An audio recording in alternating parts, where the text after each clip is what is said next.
GMA News and Public Affairs. Walang kinikilingan, walang pinoprotektahan, walang kasinungalingan, serbisyong totoo lang. Ang pinakamalalaking balita ngayong Sabado. Christmas rush sa Metro Manila. Sinabayan ng halos walang patid na ulan. Ang resulta, matinding traffic. Bagyong Onyok, isang low pressure area pero nagdadala pa rin ng ulan at baha sa Mindanao. Sa gitna ng state of national calamity, ilang lugar sa Luzon, baha at inuulan pa rin. Lalaki arestado matapos umanong kikila ng dating nobya para di ipalabas sa mga private video nila. Aldab, The Explorer Sisters at EB Dabarkads, pakwela sa family photos. Ama ni Yaya Dab na si Dodong, nakigulo sa kalye serye. Mahal mo ba ang anak ko? Ayan! Ayan! Sagot!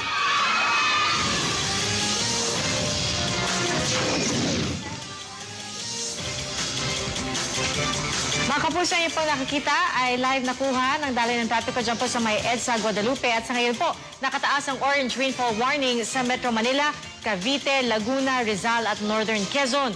Huling weekend pa naman bago magpasko at marami ang namimili sa mga mall. Kaya naman eto nga't napakabigat ng daloy na trapiko.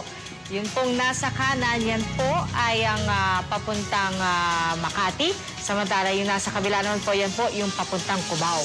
Samantala, narito naman po ang sitwasyon sa EDSA Cubao. Mabigat din ang traffic sa magkabilang lane.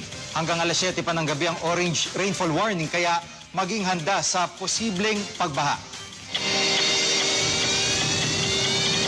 Magandang gabi po. Halos maubos ang pasensya ng maraming motorista sa EDSA kanina.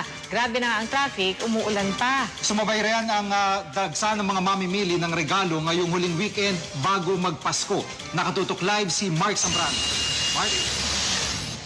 GGPM, malakas na buhos ng ulan at mabagal na daloy ng trapiko ang iniinda ng mga motorista ngayong huling Sabado bago magpasko. Binaybay ng GMA News ang kahabaan ng EDSA southbound mula Timog Avenue hanggang EDSA Orense, pasadong alas 2 ng hapon kanina. Naglaro lang sa 15 to 20 kilometers per hour ang takbo ng aming...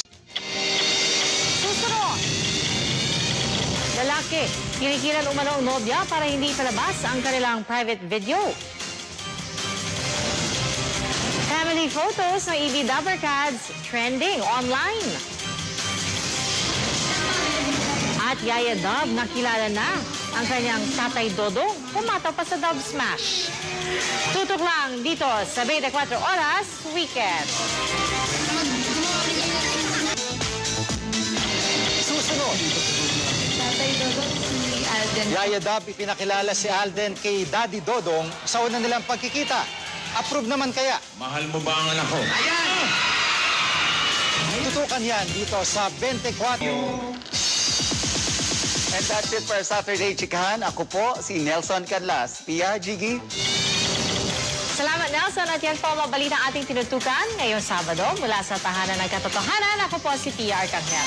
At mga kapuso, 6 na araw na lang, Pasko na. Ako po si Jig Manika, dito ang GMA. Walang kinikilingan, walang pinoprotektahan. Walang kasinungalingan, service ng totoo lamang at dahil hindi natutulog ang balita. Nakatuto kami 24 oras.